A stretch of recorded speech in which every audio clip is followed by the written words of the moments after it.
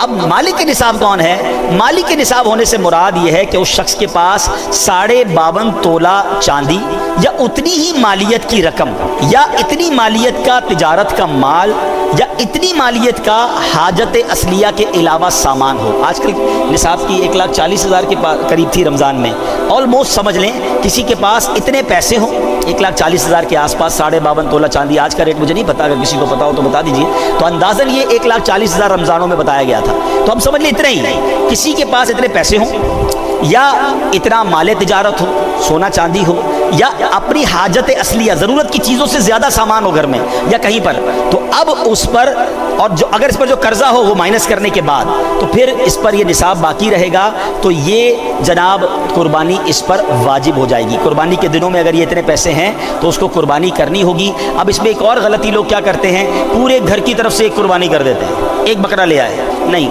ہاں اگر آپ مالک نصاب ہیں، آپ پر ہی قربانی واجب ہے تو پھر ٹھیک ہے، آپ ایک بکرا کر لیں یا قربانی بڑے جانور میں ایک حصہ کر لیں، لیکن اگر آپ پورے گھر والوں کی قربانی کرنا چاہتے ہیں تو پھر سب کا حصہ الگ الگ ہونا چاہیے۔ ایسا نہیں ہو سکتا کہ ایک بکرے میں 4 لوگ حصہ ملا لیں تو کسی کی بھی قربانی نہیں ہوگی، یاد رکھیے گا، ٹھیک ہے۔ بڑے جانور میں 7 حصے ہوتے ہیں، بلکہ یہاں تو میں مشورہ دوں گا جن کو اللہ نے نوازا ہے وہ اپنے گھر والوں کی، اپنے بچوں کی بھی قربانی کریں۔ نابالغ بچوں کی قربانی واجب نہیں ہے، مگر اللہ نے دیا ہے تو کرنی چاہیے، ہیں۔ ہاں بالغ افراد کی قربانی کریں گے، آپ اپنی زوجہ کی کر رہے ہیں، اپنے بالغ بچوں کی کر رہے ہیں، بھائی بہنوں کی کر رہے ہیں، والدین کی کر رہے ہیں، تو ان سے اجازت لینی ضروری ہوگی، ہیں کہ بھائی آپ کی قربانی میں کر رہا ہوں، اجازت لیں گے تو پھر ان کی قربانی ہو جائے گی، یا پھر انڈرسٹوڈ ہے ان کو کہ بھائی ہر بار آپ ہی کرتے ہیں، ان کو سب کو پتہ ہے ہماری قربانی بھائی یا ابو کرتے ہیں، تو پھر بھی انڈرسٹوڈ ہے تو ٹھیک ہے۔ اچھا اسی طرح ایک اور قربانی میں ہم نے بات ذہن میں رکھنی ہے کہ قربانی میں اگر کوئی عقیقے کا حصہ بھی ملانا چاہتا ہے، وہ سمجھتا ہے کہ میرے پاس ایک حصہ ایکسٹرا ہے، اگر کسی کا عقیقہ باقی ہے تو وہ بھی کیا جا سکتا ہے۔ قربانی میں مشورہ یہ دوں گا کہ اگر جس کو اللہ نے وسعت دی ہے تو سرکار دو عالم صلی اللہ تعالیٰ علیہ وسلم کے ایصال ثواب کے لیے بھی قربانی کرے۔ آپ کو پتہ ہے مینا میں ہمارے آقا مدینے والے مصطفیٰ صلی اللہ علیہ وسلم جب حج فرمایا تھا تو اپنی امت کی طرف سے قربانی کی۔ ہمارے آقا ہمیں نہیں بھولے، تو ہمیں بھی اللہ کرے کہ آپ کے پاس وسعت ہو تو اپنے جانور کا، جو اپنے گھروں میں جتنے جانور آئیں، جو سب سے بہترین جانور ہے، سب سے زبردست، وہ میرے آقا کے نام پر قربان کریں۔ کروں تیرے نام پہ جاں فدا، نہ بس ایک جاں دو جہاں فدا، 2 جہاں سے بھی نہیں جی بھرا، کروں کیا کروڑوں جہاں نہیں۔ ہمارا جو کچھ ہے اللہ کی عطا سے ہمیں ملا ہے، نبی پاک کا صدقہ ملا ہے، تو ان کے نام پر۔ اچھا پھر آپ اپنے مرحوم والدین کے لیے، دادا دادی کے لیے، جس کا حصہ ملانا چاہتے ہیں، غوث پاک کے مرید ہیں تو غوث پاک کے نام پر کریں، جس کو اللہ نے جتنی وسعت دی ہے تو یہ حصے بھی اس میں ڈالنے چاہیے، اس میں بھی انشاءاللہ آپ کو برکت ملے گی اور یہ ثواب ملے گا۔ اچھا اب قربانی کی جو دعا ہے، یہ بڑی کمال کی دعا ہے، اور اس دعا میں بھی بڑا زبردست میسج ہے۔ اللہ کرے کہ ہم یہ دعا کر لیں۔ ایک دو غلطیاں لوگ کرتے ہیں قربانی کے وقت، وہ بھی سن لیں۔ چھری کو پہلے سے تیز کر لیں، جانور کو لٹا کر اب چھری تیز ہو رہی ہوتی ہے، اس سے جانور کو تکلیف ہوتی ہے۔ جانور کو بھی، قربانی کے جانور کو بھی تکلیف نہیں دینی چاہیے۔ لوگ پہلے جانور گرا دیتے ہیں اور پھر گھسیٹ کر قبلہ رخ کرتے ہیں، یہ بھی اسے تکلیف دینا ہے، بلکہ اس کو پہلے سے ہی قبلہ رخ معلوم کر کے اسی رخ پہ گرایا جائے تاکہ اب اس کو گھسیٹا نہ جائے۔ اچھا، اب جناب جو دعا ہے، کیا خوبصورت دعا ہے۔ انی وجہت وجہی للذی فطر السماوات والارض حنیفا وما انا من المشرکین ان صلاتی ونسکی ومحیای ومماتی للہ رب العالمین۔ میری فیوریٹ دعاؤں میں سے یہ دعا ہے، جو الفاظ ہے نا قرآن کے، آئے ہے، اللہ کرے میں اور آپ اس کے مصداق بن جائیں، ایسے ہی بن جائیں۔ کیا معنی ہے؟ ان صلاتی، بے شک میری نماز، و نسکی، کیا فرمایا کہ میری نماز، اور پھر فرمایا میری قربانیاں، و محیایا و مماتی، میری زندگی اور میری موت، للہ رب العالمین، سب اللہ کے لیے۔ اللہ کرے ہماری قربانیاں بھی اللہ کے لیے، ہماری نمازیں بھی اللہ کے لیے، ہماری زندگی بھی اللہ کے لیے، ہماری موت بھی اللہ کے لیے۔ پرابلم یہ کہ قربانی کرتے ہیں مگر اللہ کے لیے نہیں ہو رہی ہوتی، اس میں نیتیں اور شامل ہو جاتی ہیں۔ نہیں، دکھاوا نہیں، لوگوں کی واہ واہ نہیں، مجھے اللہ کو راضی کرنا ہے۔ اور یہ قربانی کرتے وقت دعا بھی پڑھیں اور دل میں یہ کیفیت بھی پیدا کرے کہ اللہ اپنی مہربانی سے میری قربانی جو ہے وہ قبول فرما لے۔ تو بہرحال جانوروں پر رحم کیجئے گا، اس کو تماشا نہ بنائیں، اس کو جس کو کہتے ہیں نا کہ جانور کو تکلیف پہنچا رہے ہوتے ہیں، یہ بالکل نہیں کرنا چاہیے۔ سرکار دو عالم علیہ الصلوۃ والسلام نے ایک شخص کو دیکھا کہ وہ بکری کی گردن پر پاؤں رکھ کر چھری تیز کر رہا ہے اور بکری اس کی طرف دیکھ رہی ہے، تو نبی پاک علیہ الصلوۃ والسلام نے فرمایا کیا تم پہلے ایسا نہیں کر سکتے تھے؟ کیا تم اسے کئی موتیں مارنا چاہتے ہو؟ اسے لٹانے سے پہلے اپنی چھری تیز کیوں نہ کر لی؟ یعنی اس قدر نبی پاک علیہ الصلوۃ والسلام جانوروں کے حقوق بھی بیان کر رہے ہیں۔ اچھا، بعض اوقات یہ جو قصاب بھائی ہوتے ہیں یہ غلطی کیا کرتے ہیں کہ جانور کو ذبح کیا، ابھی وہ تڑپ رہا ہے اور اس کی کھال اتارنا شروع کر دیتے ہیں۔ بالکل ان کو ہاتھ نہ لگانے دیں کہ پہلے اس کی روح پوری نکلنے دیں، اس کو ٹھنڈا ہو لینے دیں، پھر کسی طرح کا بھی کوئی کام شروع کریں۔ ان کو جلدی ہوتی ہے، یہ سخت اذیت دینا ہے کہ ابھی تو وہ ذبح ہوا ہے، اس کو ٹھنڈا ہو لینے دیں۔ جب بالکل آپ کو لگے کہ اس کی روح نکل گئی ہے، وہ ٹھنڈا ہو گیا ہے، اب اس کو ذرا اس کا جو بھی گوشت وغیرہ یا کھال وغیرہ پر کام کرنا ہے وہ کریں۔ تو یہ بھی آپ نے قصاب سے یہ معاملہ کرنا ہے۔ آخری بات کہہ دوں، جو ایک بڑی غلطی لوگ کرتے ہیں کہ جب جانور کو ذبح کرتے ہیں، یاد رکھیے جانور کو ذبح کرتے وقت جو بھی ذبح کرے گا اسے بلند آواز سے بسم اللہ اللہ اکبر پڑھنا ہے۔ جان بوجھ کر نہیں پڑھے گا تو وہ جانور ذبح ہی نہیں ہوگا، حلال ہی نہیں ہوگا، ٹھیک ہے۔ اب اس میں غلطی کیا ہو رہی ہے کہ لوگ کہتے ہیں ذرا ہم بھی چھری گھمائیں گے۔ اچھا، ہم ہوتے اناڑی ہیں، ہمیں ویسی چھری گھمانا آتی نہیں ہے، تو اگر آپ نے چھری آپ نے بھی ہاتھ لگایا ہوا ہے یا آپ بھی ساتھ ذبح کر رہے ہیں، 2 افراد یا 3 افراد، تو سب مل کر پھر بلند آواز سے بسم اللہ اللہ اکبر کہیں گے۔ ایک نے کہا اور ایک نے نہیں کہا تو یہ درست نہیں ہے۔ جتنے لوگ ذبح میں شامل ہیں، جو ذبح کرنے میں شامل ہیں، ان سب نے تکبیر بلند آواز سے پڑھنی ہے۔ اچھا، اب بدقسمتی سے کراچی میں ایک بڑا مسئلہ ہے کہ کئی لوگوں کے منہ میں پان گٹکا ہوتا ہے اور یہ قصاب بھائی بھی بعض اوقات کھا رہے ہوتے ہیں، تو پہلے چیک کر لیں بھائی کہ اگر ان کے منہ میں پان گٹکا ہے تو ان کی تو آواز ہی نہیں نکلے گی، اور ہم لاکھوں روپے کا جانور لے کر آئیں اور وہ ذبح صحیح ہوا کہ نہیں ہوا، تو پانی وانی پلا دیں، پہلے ان کو چائے پلا دیں تاکہ منہ ان کا صاف ہو جائے، اور ان کو بھی بار بار کہیں کہ آپ نے ذبح کے وقت بلند آواز سے تکبیر پڑھنی ہے، اور اگر آپ ساتھ ذبح کر رہے ہیں تو آپ بھی تکبیر پڑھیں۔ اللہ کریم سے میں دعا کرتا ہوں رب کریم سب کی قربانیوں کو اپنی بارگاہ میں قبول فرمائے۔ آخر میں عرض یہ ہے، قربانی ضرور کیجئے، اللہ کے لیے کیجئے، مگر اپنی قربانی کی کھالیں، دعوت اسلامی کو دیں۔ دعوت اسلامی جو دنیا بھر میں دین متین کی خدمت کر رہی ہے، لاکھوں لاکھ حافظ اور علماء بنا رہی ہے، تو اس بار اپنی قربانی کی کھالیں، دعوت اسلامی کو دیں۔ آپ کی مسجد کے باہر بھی امید ہے اسٹال لگے گا، اور آپ اپنے یہاں کے ذمہ داران سے فون نمبر بھی لے سکتے ہیں۔ آپ کو انشاءاللہ کال کریں گے تو کال پر بھی انشاءاللہ ہمارے اسلامی بھائی آ کر آپ کو کھالے اٹھا لیں گے۔ بہتر تو یہ ہے کہ آپ اپنی گاڑی میں شاپر میں کھال وغیرہ رکھ کے خود ہی یہاں مسجد کے اسٹال تک پہنچا دیں۔ ایک آخری بات اور کر لیتا ہوں کہ دیکھیں لاکھوں روپے کی قربانی کرتے ہیں تو چند 100 روپے خرچ کر کے، 1-2 ہزار روپے خرچ کر کے اس کی صفائی بھی کروا لیں۔ لاکھوں روپے کا جانور ذبح کیا، روڈ پہ اپنا گوشت اندر لے گئے، سارا خون اور ساری جو علائشیں گندگی ہیں وہ لوگ روڈ پہ چھوڑ جاتے ہیں، اور جناب اس سے بیکٹیریا پھیلتے ہیں، اس سے جراثیم پھیلتے ہیں، اس سے تعفن ہوتا ہے۔ اتنی خوبصورت سنت ابراہیمی ہے مگر 1-2 دن بعد گلیوں سے بدبو آ رہی ہوتی ہے، تو کتنی عجیب بات ہے۔ جب آپ لاکھوں روپے جانور پر اور ہزاروں روپے کسائی کو دے سکتے ہیں تو بھائی صفائی کرنے والے کو بھی 1000 روپے دے دیں کہ بھائی یہ پوری روڈ یا پورا علاقہ اچھے طریقے سے صاف کر دو۔ یہ میرا وطن ہے، یہ آپ کا وطن ہے، یہ سڑکیں بھی ہماری ہیں، یہ محلے بھی ہمارے رہے ہیں تو پلیز ایسا نہ کریں، اس بار اپنی قربانی ضرور کیجئے، چونکہ یہ بیان میرا لائیو جا رہا ہے، تو جہاں جہاں پاکستان میں آپ قربانی دنیا میں کریں، جانور ذبح کرنے کے بعد اس کی بقیہ علائشوں کی صفائی کی ذمہ داری بھی ہماری ہے۔ ہم حکومت کو برا بھلا کہتے ہیں، جناب ان کی گاڑیاں نہیں آئیں، وہ کیا کریں گے، کتنی جگہوں پر جائیں گے؟ ہم خود اپنا خیال رکھیں نا، اپنا گھر صاف کر لیا، روڈ خراب کر دی، تو روڈ کو بھی صاف کریں، تو انشاءاللہ اس کا بھی اجر ملے گا۔ اللہ پاک عمل کرنے کی توفیق عطا فرمائے انشاءاللہ۔ جی آج جو ہم نے نصاب کی بات کی تو 1,47,000 روپے یہ نصاب کی اماؤنٹ ہے آج کے حساب سے، تو 147 کی اماؤنٹ کسی کے پاس ہے، یا حاجت اصلیہ سے زیادہ سامان ہے، یا مال تجارت ہے، یا کیش ہے، یا سونا چاندی ہے، تو اس پر قربانی واجب ہے، اس کو قربانی کرنی چاہیے۔ صلو علی الحبیب صلی اللہ